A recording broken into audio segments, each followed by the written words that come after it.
And a splash of Fanta is here from the field of 68 Media Network on this Wednesday, November 11th, 2020, as we are taping 2 weeks out from the college basketball season. You know who the former player is on this show because if you're watching, he's got a pretty backdrop and he's got shots, and it's Demetris Nichols, who's my co-host, and I'm John Fanta. Thanks for being with us. We're going to have fun with you talking college hoops every week, bringing you guests from coaches to players to national media. We love our college basketball. Of course, any guy who played for the Syracuse Orange does. And Demetrius, I know we are revved up. Oh, man, listen, 2 more weeks. I cannot wait for the first couple of games. We've been waiting for so long.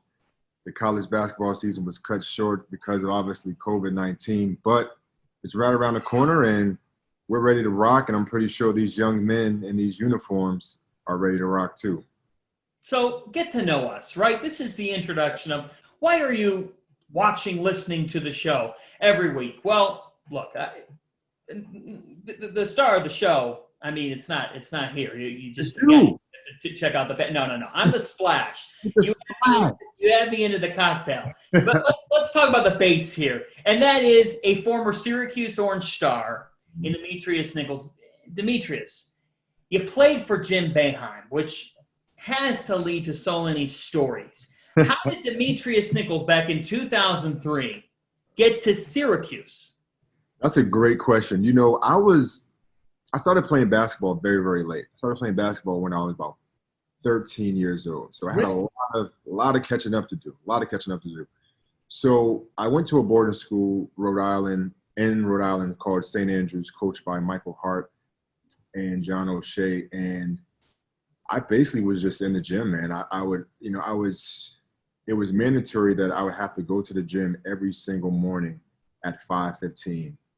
From 5:15 to 7:15, got to be back in your dorm, take a shower, get ready for chapel at 8:30. So it was just a grind, because I had to work my way up the ranks. I just put my head down and I worked, and I actually got an opportunity to play for a team who just won the national championship a year before. So I was very, very excited to attend Syracuse University. What's your Jim Boeheim best story? Good, bad, or funny? All right. We got to start with the good. My best Jim Boeheim story. Well, my best. I guess it's my best and it's the funniest. So my freshman year, I throw up this floater shot. Actually, no. Yes, in practice. I threw up this floater shot, and I kept on throwing up these floaters because in high school, it worked. At the high school level, these basketball camps that I'll go to, this floater of mine used to always go in. But when I got to college, I felt like I lost that part of my game, but I was still trying to master it, and Coach Boeheim didn't like it at all. So whenever I shot that shot, he made sure that he let me know to never take that shot again. So one day we're in the game, and I take the shot. We call the timeout. Well, they call the timeout, and he meets me at half court. Like, if you ever take that shot again, you're never going to play again. I don't want to see it in practice. I don't want to see it in the game. I don't want to see it in the John.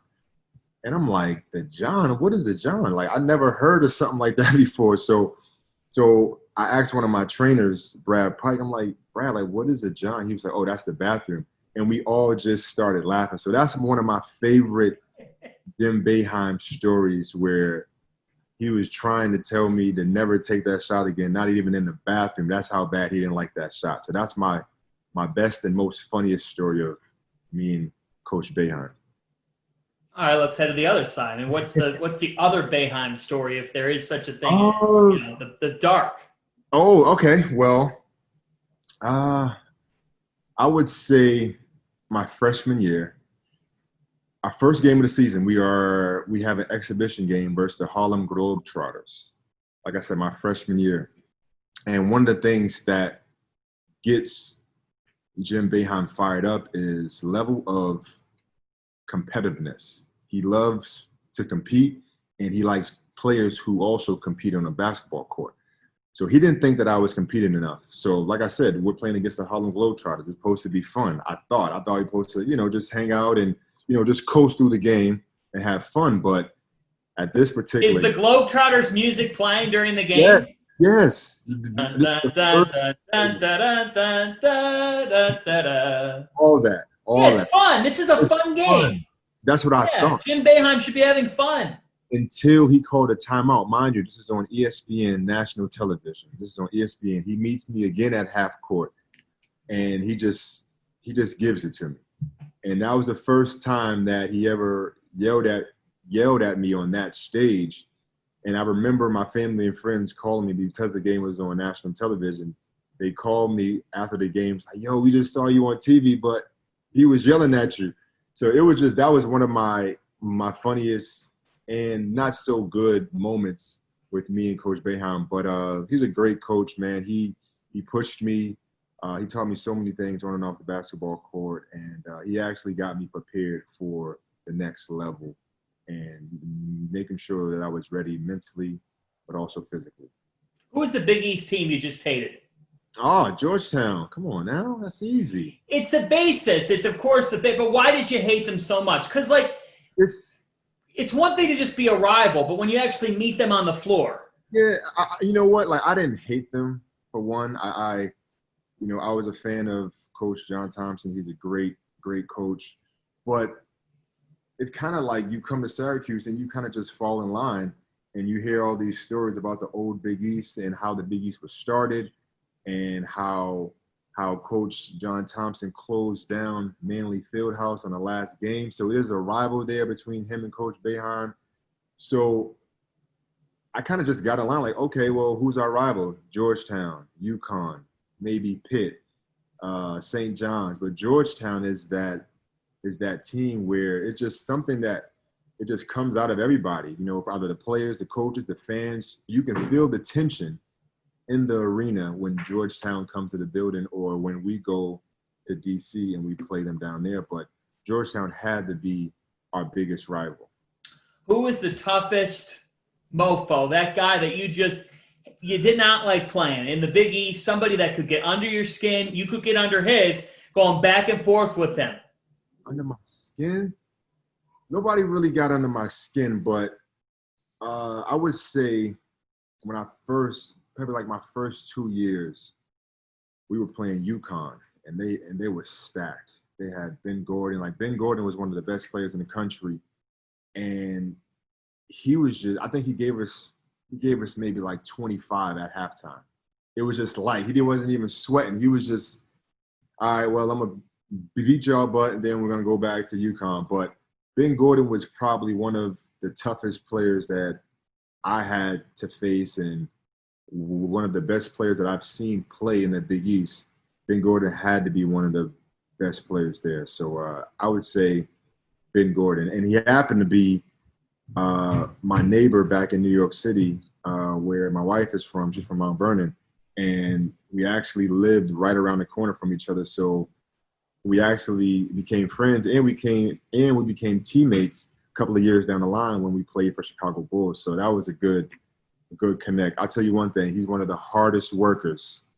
I thought I worked hard, and I worked pretty hard. Every road trip when we was in the NBA, he would find a gym to work on his game. It doesn't matter what time of the day, what time of the night. If he couldn't find a gym, we'll be in the lobby doing basketball drills, ball handling drills. But his work ethic was amazing, and he actually taught me the way. He was a good vet. He actually taught me the way, and we kind of clicked when I was with Chicago, and he kind of took me up under his wing and kind of showed me the ropes. So I would say Ben Gordon for sure. You spent some time with Cavaliers, Bulls, Knicks. I'm curious, do you have a LeBron story, a tall tale, or something from afar?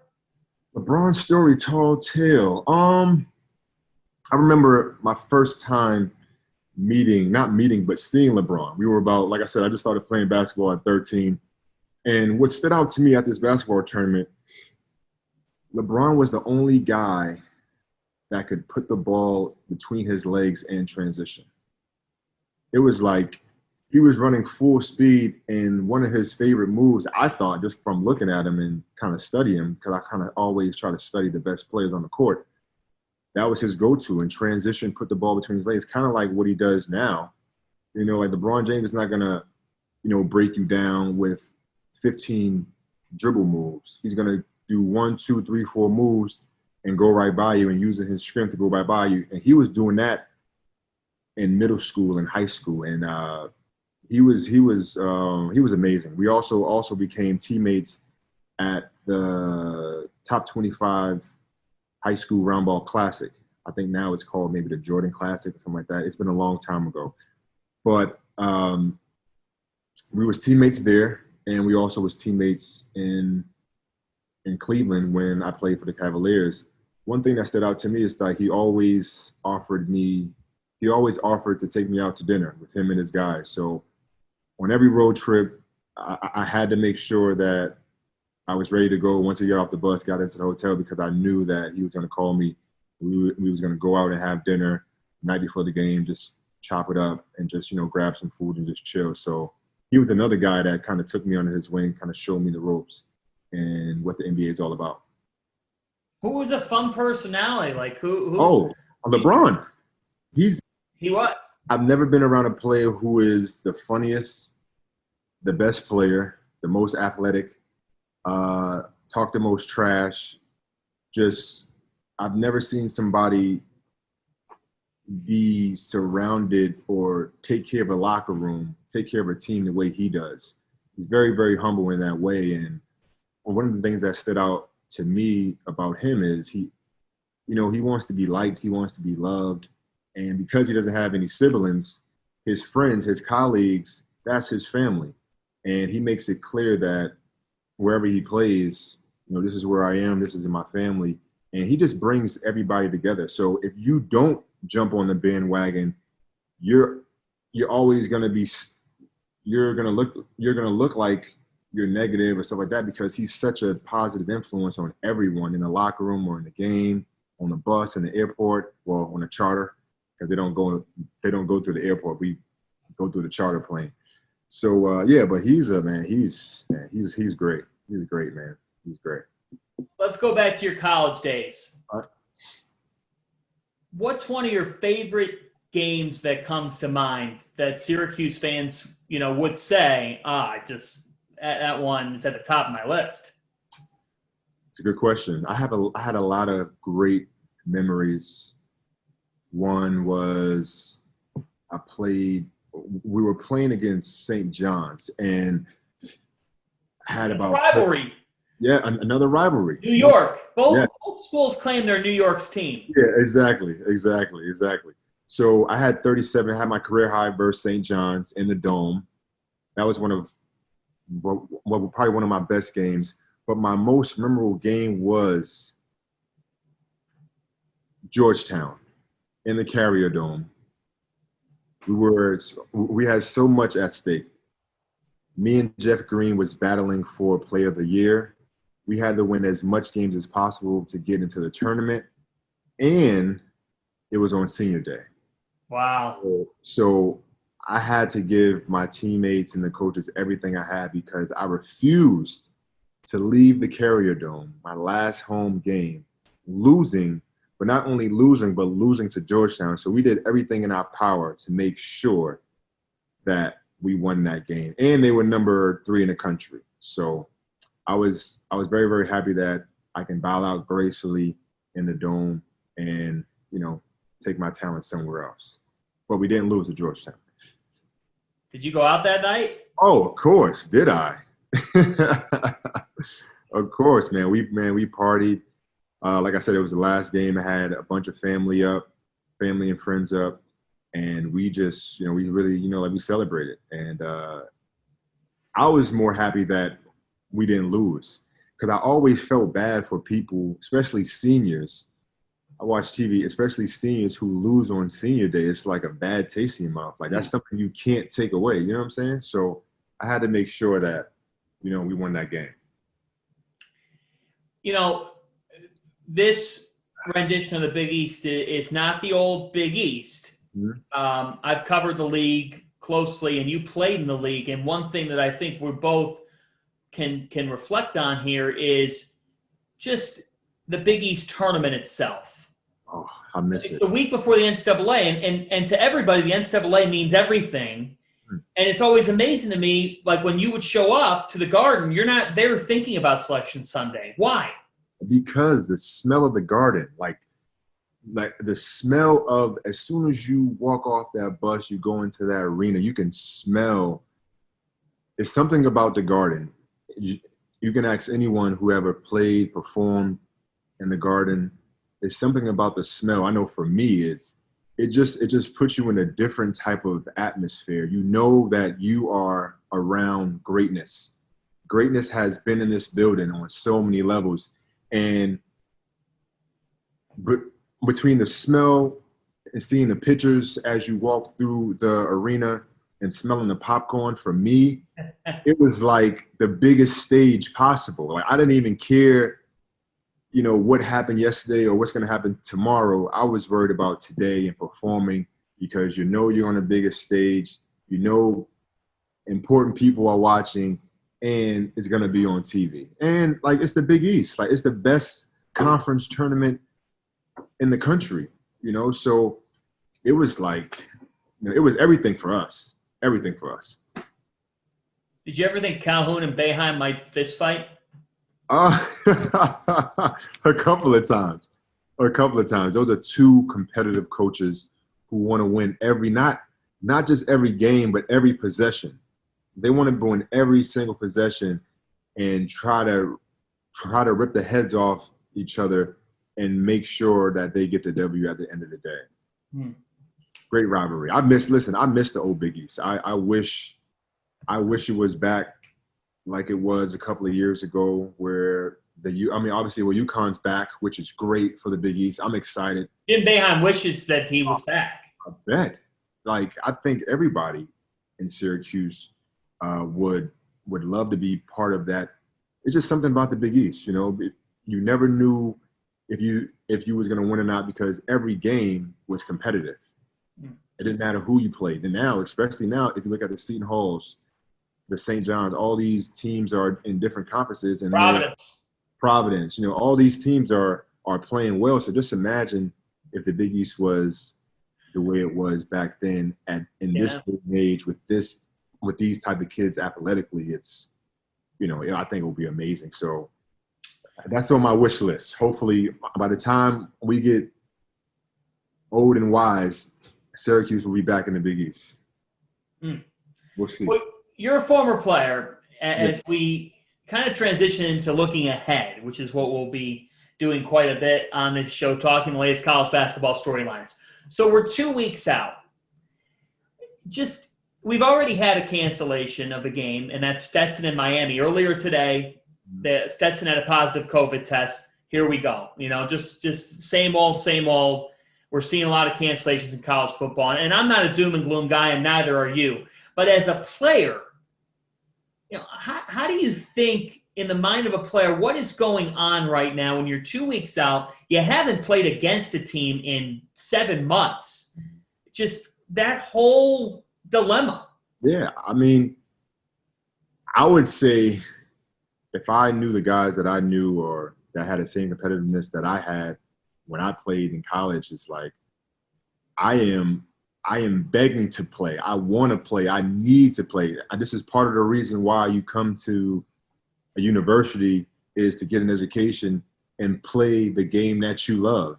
And it's being stopped by, obviously, this very, very serious thing we call COVID-19. But these young players want to play. So I'm pretty sure that they are in their dorms, playing video games, just passing the times. But I would love to see a successful college basketball season with no stops, no breakups, and just hopefully I hope college basketball and these conferences and these teams follow the same formula that the NBA did. They did a great job in the playoffs, where not one person got COVID in that bubble.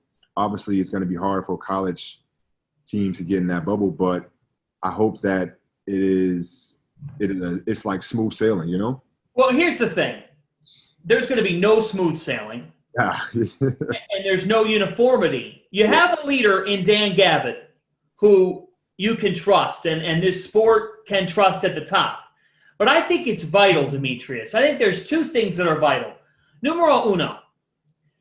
You got Tom Izzo, who contracts coronavirus. His team is still practicing. Wow. But there are some teams out there that if somebody gets coronavirus, and if I'm Tom Izzo and if I'm Michigan State, I'm doing whatever I can to get ready for the season. This isn't being critical of Michigan State at all. I've talked with Tom Izzo. He's one of the very best. But how is that situation real? And by the same token, Marquette has somebody test positive. UConn last week had somebody test positive, and they have to shut down completely because their league is following the NCAA guidelines, but Michigan State is choosing to go about it the way they go about it. That's a problem here. It is. It's a big problem. I understand the NCAA can't necessarily mandate, what happens, and I'm not saying you're playing COVID-19 police, but the fact is other teams are getting reps. And other teams are getting reps. There's no uniformity. And the other thing is this. If you're testing every 2 to 3 days, what's the point of testing that often if you have to shut down for 14 upon getting a positive test? Exactly.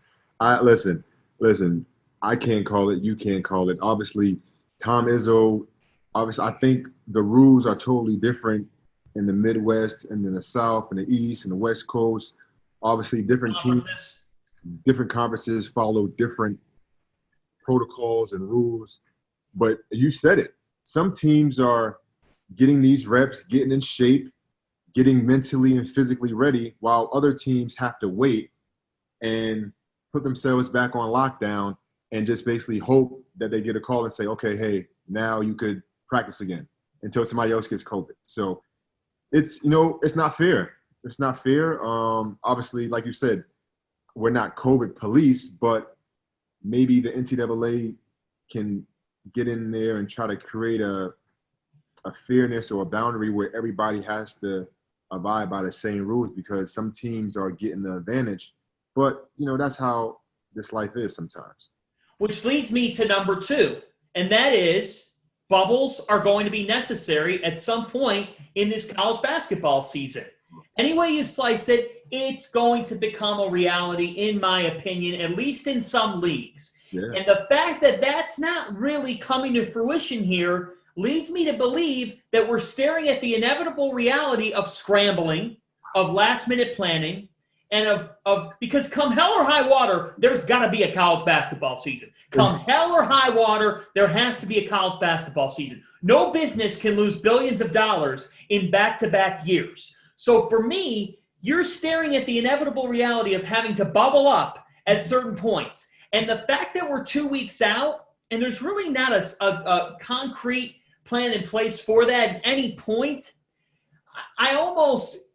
it seems like, one, that we're not 2 weeks out because everybody's kind of in the wait-and-see mode, and I'll believe it when I actually see games get tipped off. I think games will get tipped off November 25th, Demetrius, but I do think that if there's going to be problems, not that I'm hoping for them, I hope there are no problems, but let's stare at the fact that there are going to be some problems, that they happen early, so then it gives these conference administrators, athletic directors, coaches, the task of building something out for maybe after Christmas where you can maximize January and February. Here's the thing. These kids are going to class virtually. You played. If you were going to class virtually, you didn't even take that many classes during the season because you were in season, right? Yeah. But what's the difference? If a student athlete is in a bubble for 3 weeks or 4 weeks at a time, we need to stop saying, they need to be on campus, student athlete experience. They're not in class to begin with in person this year. There's no student athlete experience when you're playing for a high level college basketball. You're not a student because your sport that you play is so in high demand. The practices, the travel, the doing homework in the hotels, doing homework late, trying to, probably passing in homework late because you probably missed an assignment. So there's no such thing as being a normal college student when you're playing for high level basketball. But I agree with you. It has to be some type of plan of action of what is going on. Like, what is the plan? What is plan B? Because it's sad to say, somebody's going to get COVID. We already have a game got canceled today. Like someone is going to whether it's in a restaurant or in a locker room or whatever the case may be, someone is going to get COVID, and what's going to happen? What are going to be the next steps? Is that person going to be removed and the season still goes on, or does one person get it now? You shut it all down again. I hate that. I just don't think that the shutdown's real. Now, in basketball, it's different from football in that you got less players. You can't just play on if you have COVID cases. And right now in football, they're racking up so many that we're seeing SEC games get called and other programs have to call things off. But, again, nobody wants a season more than we do. That also means that we're passionate about the season becoming a reality. And college basketball for months on end is kind of staring at college football, I think, and saying, they don't have their stuff together. They don't have their stuff together. But we've got a model. Every model is its own. And you're not going to have the NBA model because it is college. But by the same token, if the NBA can make a bubble work for as long as they need it to, college basketball can make bubbles work for the time that they need them to. You got to get games in. You got to do it in a safe way. And spending money up front to do it in a safe way, that should prioritize the idea of potentially having a season get severely damaged and then an NCAA tournament be up in jeopardy. You're going to have to spend some up front and put some more assets towards getting games in up front if you're going to have as much success as you'd like to have in March and April, as opposed to having to be on Selection Sunday and one team's played 15 games and another plays 23, and let's try and decide on whether one or the other gets in the tournament? Come on. So all right. So I ask you, so what do you do? So if it was up to you, would you do what the NBA did where they get, let's say, in the Big East, you get those teams and you put them in one location and you get all the trainers and the coaches, the players all together? Do you get tutors? How do you make sure it works in this bubble? If you're any league right now, you look at the fact that in person you have an academic advisor when necessary, travel with that team, help them with whatever work they're working on, help administer a final exam. That's going to take place, but don't you find that a student athlete would be safer inside a hotel conference room, inside a convention center conference room where they're just with their teammates who they're getting tested with, as opposed to being inside a dorm room on campus? Traveling on a bus? I would regionalize. I mean, I do think that you might have to regionalize. I'm not sure if you can get all 10, 11, 12 teams in your league into one central location. But if you're asking me, I think you're staring at the idea that, if you're a Big Ten, Ohio State, Michigan State, Rutgers, Maryland are kind of in their own regional central location. And then further west a little bit, Wisconsin, Iowa, Nebraska, Minnesota kind of go into their own, and so on, go into their own location. I like that idea. Listen, I like that idea. I think it's a great idea. I think that it would work.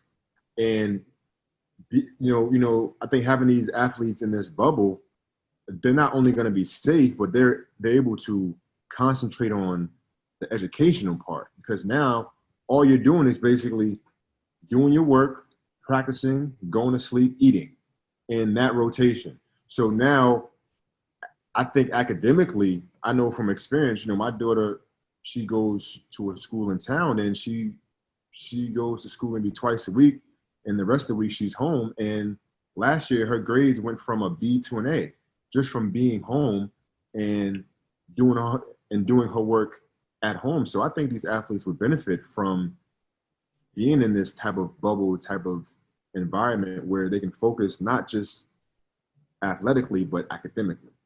We have to start looking at the bubble possibility as not just an option, but as a potential number one necessity. You got to stop looking at it as an option, but now as a necessity, because that is going to guarantee that you get your season into the best of your abilities. It's a fluid situation. Things can change quickly, Demetris, but there's no question. They're already changing because we're exactly 2 weeks out as we record. You already have one game getting canceled, knocked off the schedule, and there's really not a lot of wiggle room involved in this season. It already is starting late.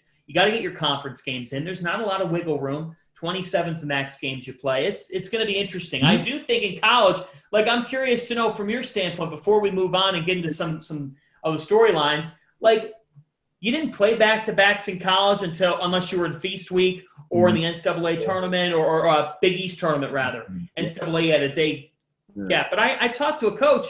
I've talked to a couple coaches. If you have to get a number of games in, these guys are 18 and 22. If there's ever a time they're playing back-to-backs, it's now. Last point. Think about the seniors. The seniors who are – so I think about guys like me that were on the bubble of getting drafted and not getting drafted. You know, just it's like torture for these guys where now they may not be able to play. These scouts may not want to come to the game. So it just messes up everything for a lot of different student athletes. A lot of different networks, a lot of money involved. It's just a tough. This has been a tough 2 years for the world, not even just America, but for the world, because college sports is everything in this country. You know, I think people watch more college sports than professional sports because it's just a different type of level of energy.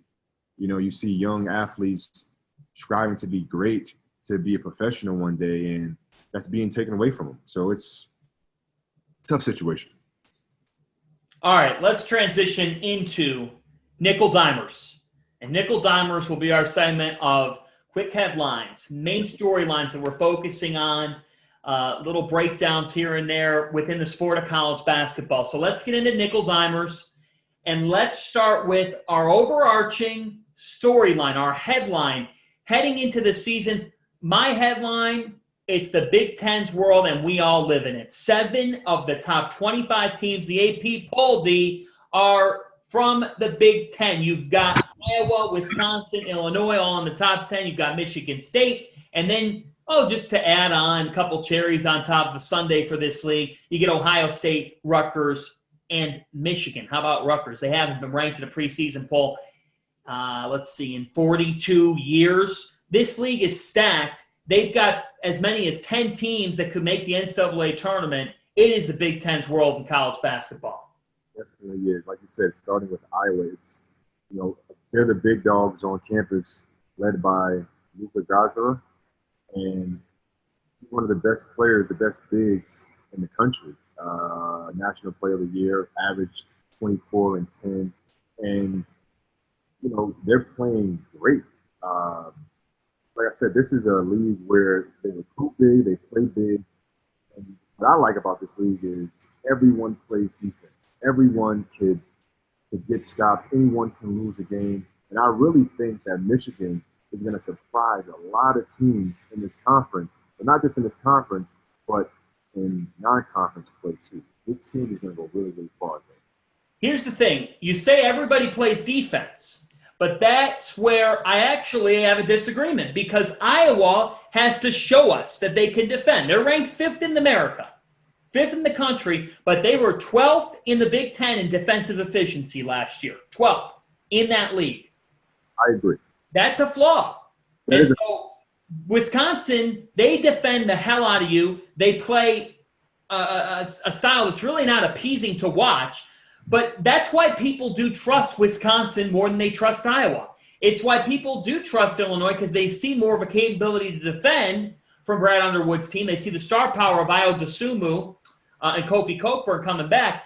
Look, here's the thing on Iowa. They're deep. And in a COVID year, that puts them at an advantage. And their experience. You've got Luka Garza, who's the best player in the sport. You have Jordan Boeheim. And Boeheim was hurt last year, so it cost Joe Toussaint, the Brooklyn native, I love his game, to take on an increased role. And you've got Joe Wieskamp back as well. Iowa can score the ball with anybody. But they are a team that I question, can they get stops? And from what we've seen last year, they can't because they had 6 of the guys coming back, returning guys, and they have to, like you said, they have to get stops if they want to make it past the Sweet 16, get to the Final Four. If they want to play for a national championship, which I think if they are going to compete for a national championship, this is going to be the only year that they can do it. I don't think they're ever going to have another national player of the year again. So if they are going to compete for a national championship, this has to be a time. And I'm hoping that the coaching staff for Iowa, that's all they're talking about is defense because offensively they're good. They can beat you from long range shooting threes, and they can throw it inside to the big man and maybe play that way. But I agree with you. They have to give multiple stops defensively. That has to be phase number one for Iowa. Here's the weird thing about all this when we talk about the Big Ten. Can you imagine the world where Tom Izzo is technically the fourth team in the Big Ten, that they could be 4, 5, even 6 in this league? The answer is you really can't. And that's the thing. If you're Iowa, Wisconsin, and Illinois, you're all in the top 10. Tom Izzo is one of the best motivators in sports. His team sees where they lie. His team sees that people aren't thinking that they could be the best team in the Big Ten. And look, they lose Cassius Winston. They lose a Tonka truck in Xavier Tillman. But I like the idea of Rocket Watts taking the next step. Gabe Brown as well. Aaron Henry, in the backcourt, Michigan State has stability, and their X factor is kind of that all Big Ten guard who we've forgotten about, and Joshua Langford, who's been hurt and now comes back and kind of gives them that X factor role, because we don't know, how great he will be, but certainly things can align for him. I'm really curious to see what Sparty brings to the table. I think it's a really big year for Ohio State because Ohio State has had an exodus of transfers. I mean, Chris Holtman has recruited well, but they lost 40 points. Woof! And both Wessons. That's big, man. Who is going to make up for those 40 points? So I always talk about Dwayne Washington. He's a guy that's going to average 15 points. He shot 55% from the three last year. And him and C.J. Walker be those guys to run the team the right way, because they have a lot of making up to do. And talk about defense. Teams in the Big Ten playing defense, but Ohio State, they don't defend the three-point line as much as they should. The opposing team shot 35% against them last year. So if they want to play well in the Big Ten Conference and possibly go deep into the NCAA tournament, they have to defend the three-point line. And obviously, we talked about Ohio State losing 40% of their points from last year. Dwayne Johnson and C.J. Walker, they have to be the captain of this ship if they want to be successful.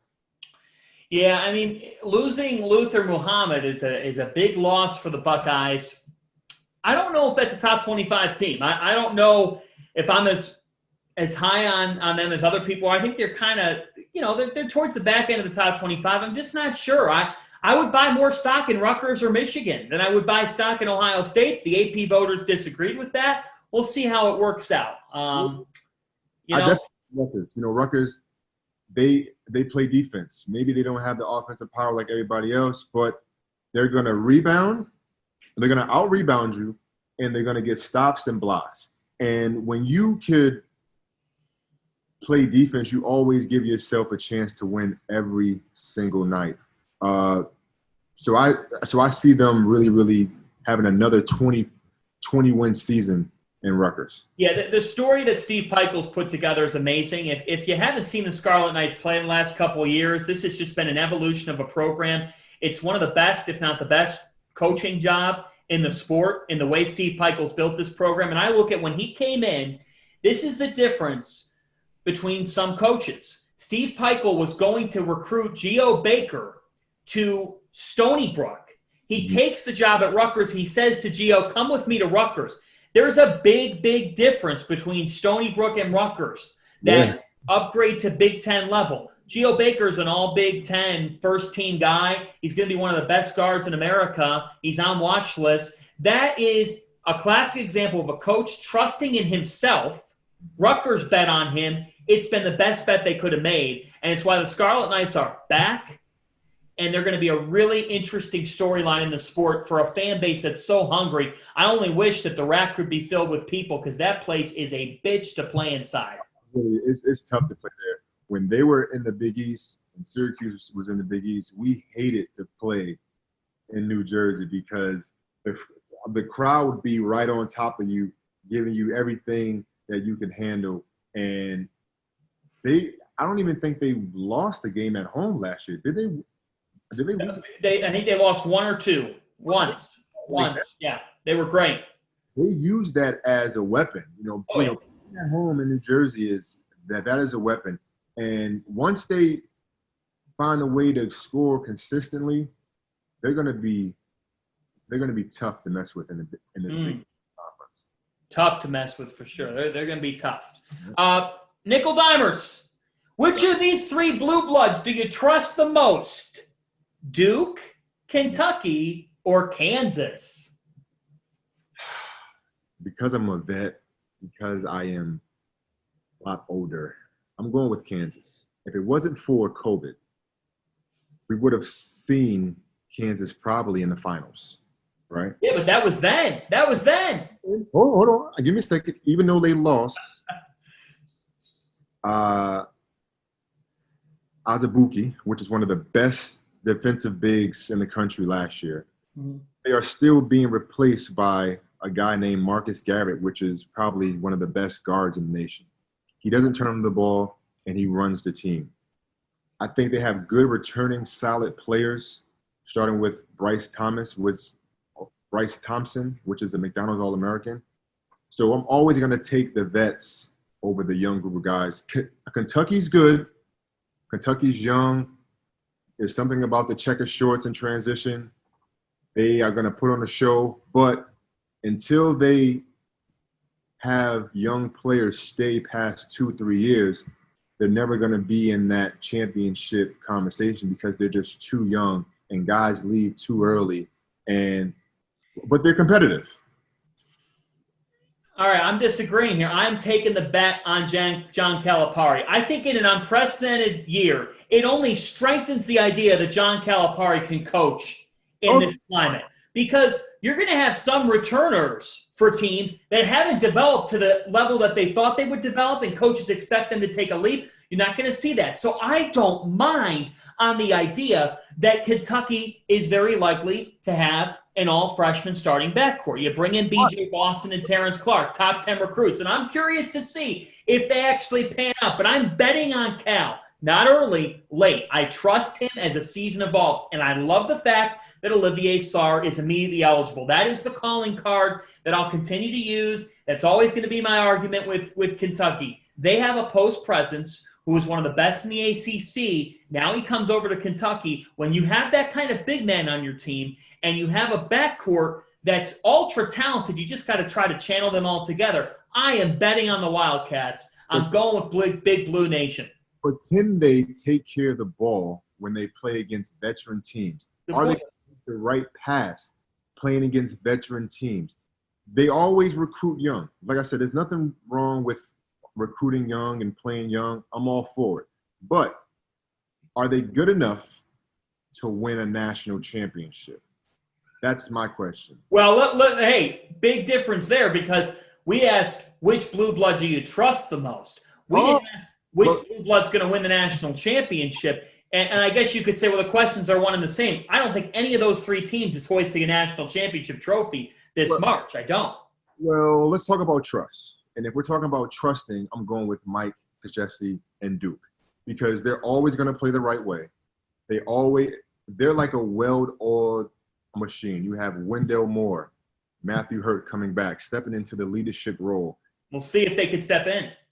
I think they will. And they have the number one recruiting class in some polls in the country. Jalen Johnson, Jeremy Roach, Mark Williams, E.J. Stewart, Henry Coleman, Patrick Tate. If I am going to pick a young group to win it all or get close to winning it all, I'm going with Duke. Interesting. See, if I'm picking a national champion right now, I'm picking between Villanova, Virginia, and Baylor because of that very reason, the experience factor. because of those three coaches and the jobs that they all do in Jay Wright, Scott Drew, and Tony Bennett, respectively. We'll see. We'll see. We're in a very interesting climate in the sport of, you, of course, want the one-and-done player, but we're seeing programs with 3- and 4-year players that are the ones hoisting the trophy come April. Well, if I was a coach, I don't want the one-and-done player. But I just want to correct myself. I said if there is going to be a young team that could win it, Duke would be in that conversation. I'm not saying Duke is going to win a national championship. So I just wanted to correct myself. No, you would have had Duke fans fired up. Oh, no. Backtracked. No, I got to backtrack. But I agree with you. Baylor, Villanova, the Kansas, those teams who have veteran guys who've been through the storm, who knows what it takes to win, who have a camaraderie with each other, those are the teams who usually win national championships. All right, last nickel dimer. NBA draft is next week. We will surely talk about it more next week. When you look at the draft prospects and what you've seen, who are you higher on than some? Who are you actually lower on than some?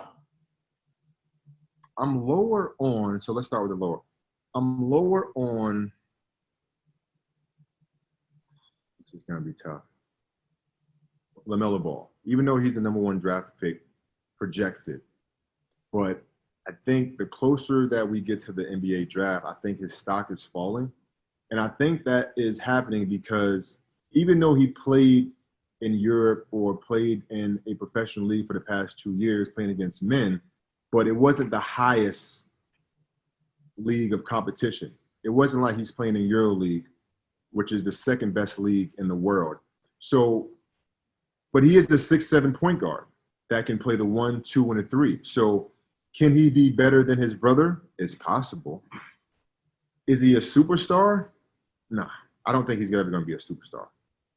I think guys like Anthony Edwards is possibly being a superstar. He's a 6'5", 225 man that takes tough shots, makes tough shots. He does everything that he could to put himself in a position to be successful. He's very, very athletic. And thirdly, James Wiseman.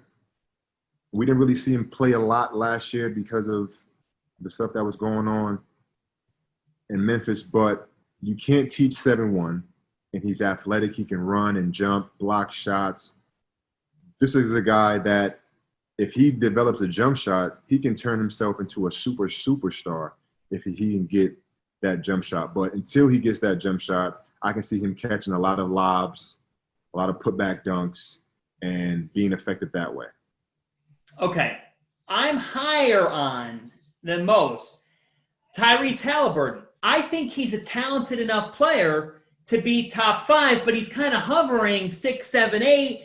Could get picked 5th, but I think he's better than what people are giving him credit for. Maybe that's Iowa State, but this kid is 6'5". He's a tremendous facilitator and a playmaker. When you combine that length and you combine his passing ability, Tyrese Halliburton is who I'm betting on draft night. That's why I'm higher on him, because his game is unique. Number 1? What? The number 1 pick? No, I'm not betting on him at number 1. I'm saying I think he can go higher than where he might get picked. He might get picked 7th or 8th. I'd be thrilled.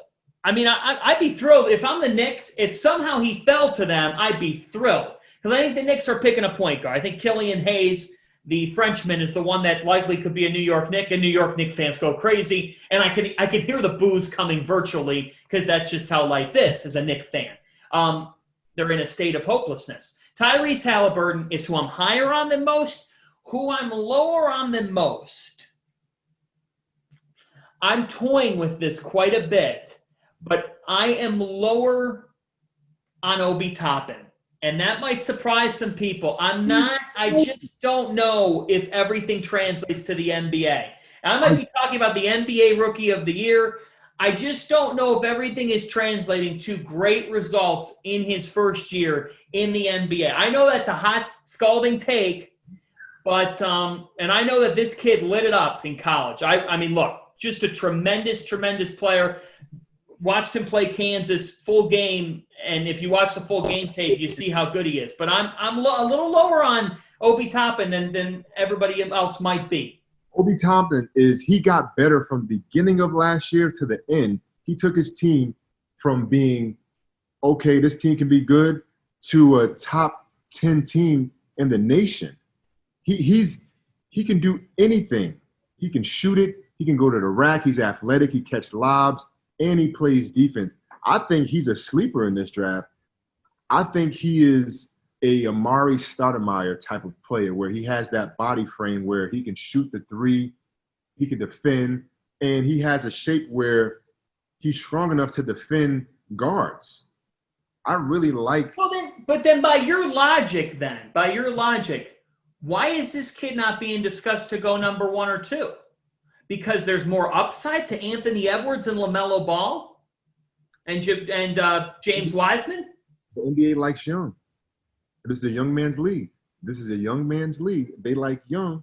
So now if they go young, now they can mold them and groove them the way they want their players to be. Obi is more of a mature junior, senior type of guy. He's already kind of polished. His ceiling, I think his ceiling is very, very high. Maybe he's not having good workouts. Maybe, Well, he had to prove that his jumper was in an okay place. And he talked with the media.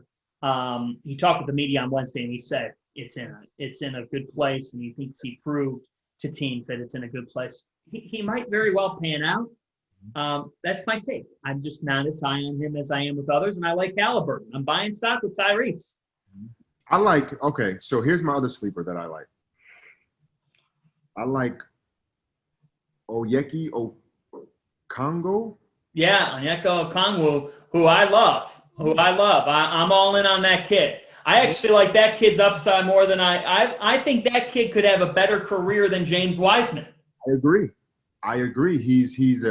He averaged 16 points, 8 rebounds. He shot 61% from the field. So that means he doesn't really miss. First team Pac-12. He has great hands, dunks everything, rebounds. Yeah. He's the floor. I like him because he's young, and when he does get drafted in the top 5, well, I think he should go top 5. But if he doesn't, he's young enough to get molded and grooved the way these NBA teams like to make sure they create the play they want to create in the NBA draft. So, but this draft is very, very unique. They have a mixture of European guys, big guys, guards, young, older players. It's not a great draft class, which means if you're picking in the teens, you have life. You could find a player at 15 that ends up being just as good as the guy picked 3rd, if not far better. So this is a draft where we could see a lot of trades. I see a lot of movement potentially. I agree. We'll see. This was a fun first show. How about we do it again? Oh, let's do it, man. I'm ready. It's Demetris at a Splash of Fanta. We are on the field of 68 every single week. You can send your questions in to us, and we want you to subscribe to the show. Subscribe to our other shows. We've got around now 20 different pods. Follow us on Twitter at the Field of 68. So much good stuff. Jeff Goodman and Robbie Hummel had Kevin Willard on, the Seton Hall head coach. He shared Rick Pitino stories galore. I'm sure you got a Pitino story or two that we'll get to at some point in this pod. And that was one great interview. Ed Pinkney was on the Villanova great with Jason Frazier. So there's so many good things in the works right now. You got Rob Downster doing his thing. Jay Sean Butler joining them. So a lot of fun times right now. We've got you covered on Demetris and a Splash of Fanta, and we'll keep you rolling here on the Field of 68 next week. We will see you next week. For Demetris, Fanta, so long.